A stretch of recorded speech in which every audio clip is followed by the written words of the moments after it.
St. Peter's Basilica is located in the Vatican City.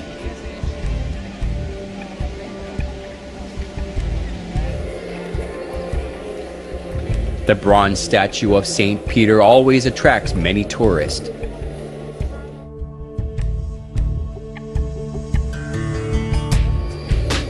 People believe that their wishes are realized when they pray by touching the foot of Peter, so the feet of the statue have been worn away. The biggest reason more than 10 million people every year on average visit the Basilica is that they insist that Peter, who was one of the 12 apostles of Jesus, was buried directly below the high altar of the Basilica.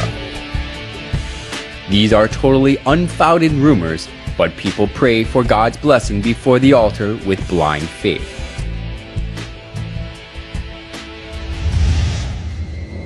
They even teach people that they can have help, even the help they cannot have from God, when they praise and pray in the names of the dead saints. Our most mighty protector graciously assists us from heaven in our struggle with the powers of darkness. And just as you once saved the child Jesus from mortal danger, so now defend God's holy church from the snares of her enemies and from all adversity. Surprisingly enough, idolatry also has its origins in Babylon.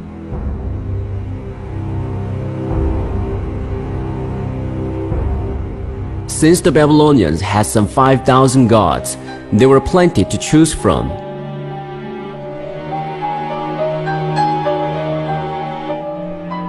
Every month and every day of the month was under the protection of a particular divinity. In ancient Babylon, the roles of gods were divided by people's problems and occupations, so the people worshiped their certain gods associated with their needs.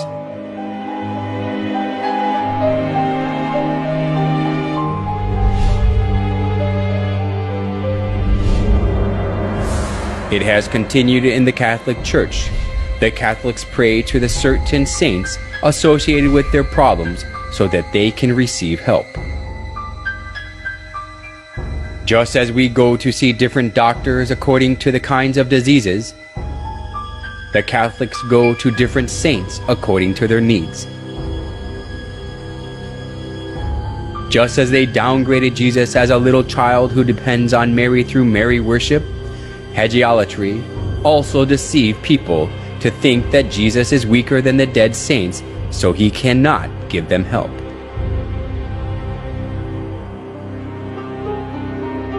Nowhere in the Bible can we find the worship of saints. Instead, the Bible warns that worshiping anything other than God is idolatry.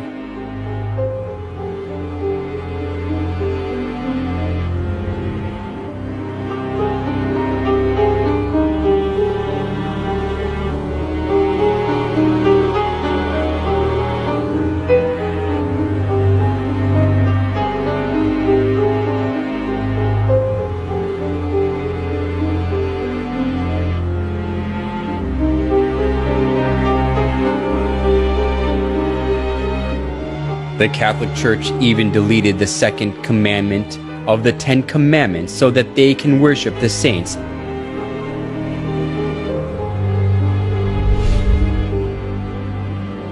They outbrave the law of God. Do not make other gods or serve them, and stand against God.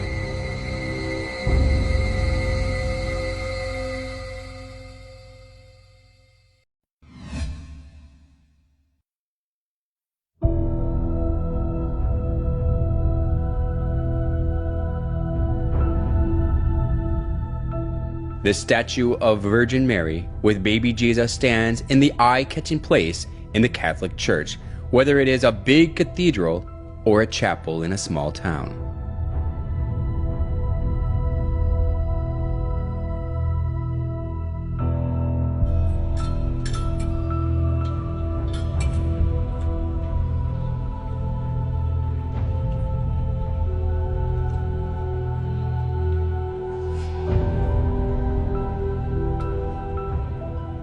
People show their respect before the picture or statue of Mary and pray.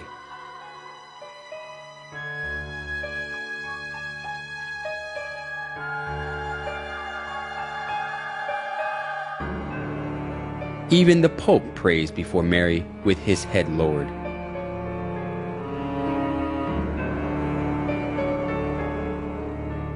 Why do people praise and worship Mary, whom Jesus was born of?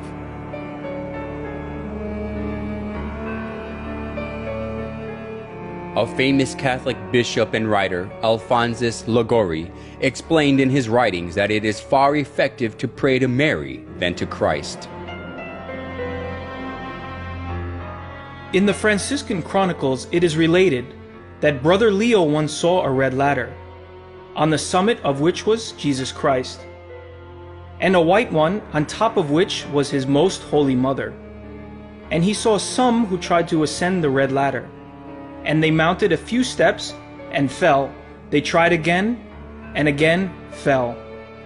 They were then advised to go and try the white ladder, and by that one they easily ascended. For our Blessed Lady stretched out her hand and helped them, so they got safely to heaven. The story, which was made by the exuberant imagination, sounded plausible.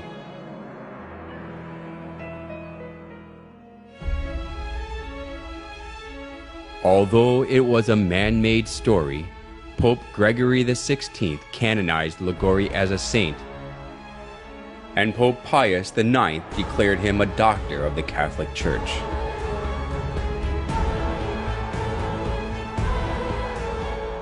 Now Catholics are taught that it is better to pray to Mary, who is merciful and understands us.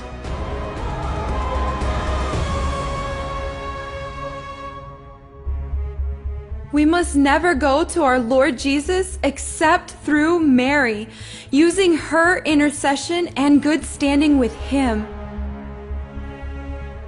We must never be without her when praying to Jesus.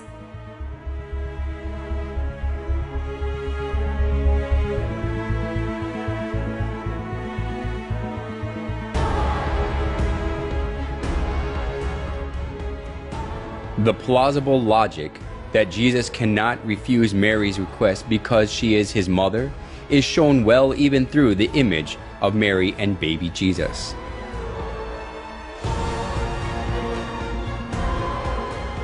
In most cases, Jesus is nested in Mary's arms as a baby.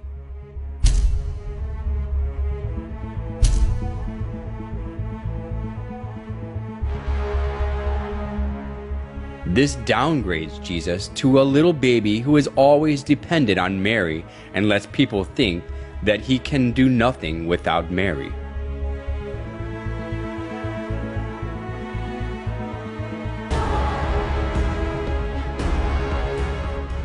Today, the Catholics think more highly of Mary than Jesus.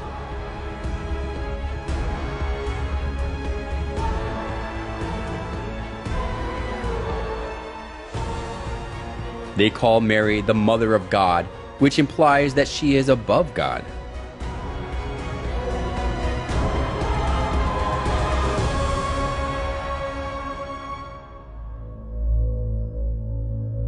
Mary as a female is merely a creation who was chosen to conceive Jesus.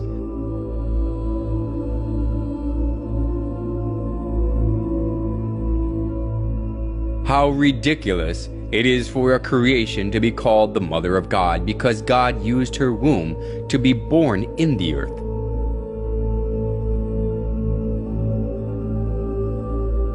Nevertheless, the Catholic Church venerates Mary as the Mother of God. Mary worship of the Catholic Church reminds us of the mother-child worship of ancient Babylon. Just as Semiramis artfully spread the mother-child worship throughout Babylon when she ruled it over instead of her son Tammuz, the Catholic Church now makes people worship Mary, not God, by accepting the mother-child worship from Babylon.